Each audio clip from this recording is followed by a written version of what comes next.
दोस्तों, आज मैं आपको संत और नाग की कहानी सुनाने जा रहा हूँ। एक समय की बात है। किसी गांव में एक ब्राह्मण अपने परिवार के साथ रहता था। उनका परिवार में उनकी पत्नी और एक पुत्र था। वो बहुत गरीब थे। उनके पास कभी कभी खाने को भी नहीं होता था।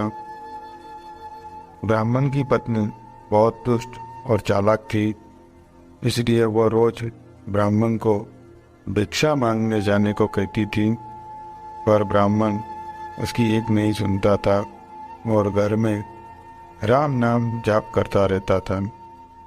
पत्नी के रोज रोज लज्जित करने पर ब्राह्मण एक दिन सुबह उठा और अपने पोथी पत्रा उठाया और दूसरे गांव में चल दिया।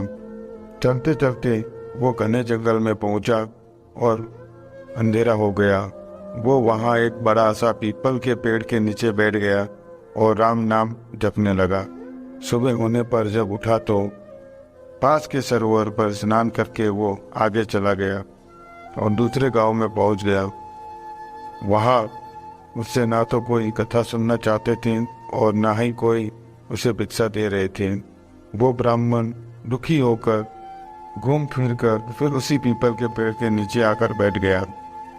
वो पीपल का पेड़ बहुत विशाल था। उस पेड़ की जड़ में एक विशाल काला सांप रहता था। उस ब्राह्मण ने सोचा कि मेरी कथा तो कोई नहीं सुनता, ये कथा मैं पीपल के पेड़ को ही सुना देता हूँ। अपनी कथा सुनाने लगा।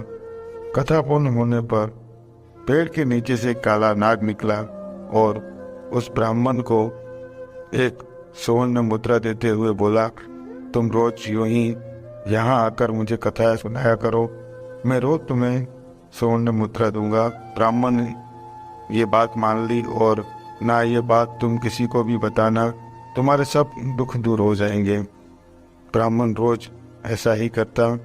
सुबह उठकर नहा धोकर अपने पोथी पत्र लेकर वो पीपल के पेड़ के नीचे पहुंच जाता और वहां बैठकर कथा सुनाता। कथा पूर्ण होने पर नाग सोने की मुद्रा भेंट करता। देखते ही देखते ब्राह्मण धनिक हो गया। पूरे गांव में ये चर्चा होने लगी कि ब्राह्मण की दशा कैसे सुधर गई। ये जरूर कोई गलत काम करता होगा। ब्राह्मण को लोगों की बातों से कोई फर्क नहीं पड़ता था। वो नित्य अपना ही यही कार्य करता था। एक दिन गांव की कुछ औरतें ब्राह्मणी के पास आई और उससे पूछने लगी कि आपके पति इतने धनवान कैसे हो गए? वो रोज कहाँ जाते हैं और रोज उनकी कथा कौन सुनता है? औरतों की बात सुनकर ब्राह्मणी के मन में शंका आ गई। उसने एक दिन अपने पति से पूछा कि आपको ये धन कहाँ से मिलता है, मुझे भी बताइए। ब्राह्मण बोला, तुम्हें इससे क्या मतलब? ऐसा कहकर ब्राह्मणी की बात टाल दी। कुछ दिनों तक उसे टालता रहा, पर एक दिन ब्राह्मणी ने ब्राह्मण को मजबूर कर दिया। ब्राह्मण मजबूर होकर उसने अपनी पत्नी को नाग की सारी बात बता दी, जिस वजह से उसकी पत्नी के मन में लालच आ गई और ब्राह्मण के खाने में नशे की दवा मिलाकर उसे सुला दिया।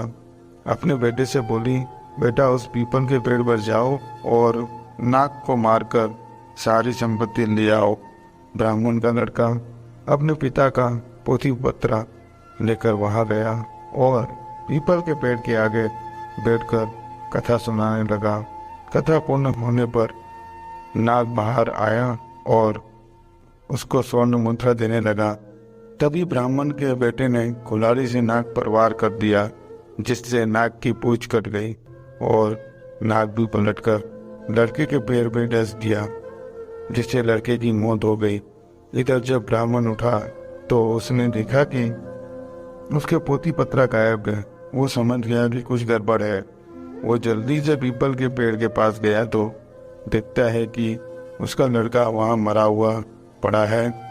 ब्राह्मण को देखकर नाग बाहर आया और कहा, मैंने तुम्हें कहा था कि स्वर्ण मुद्रा की बात तुम किसी से नहीं कहोगे और तुमने बता दी। अब तुम यहाँ से चले जाओ।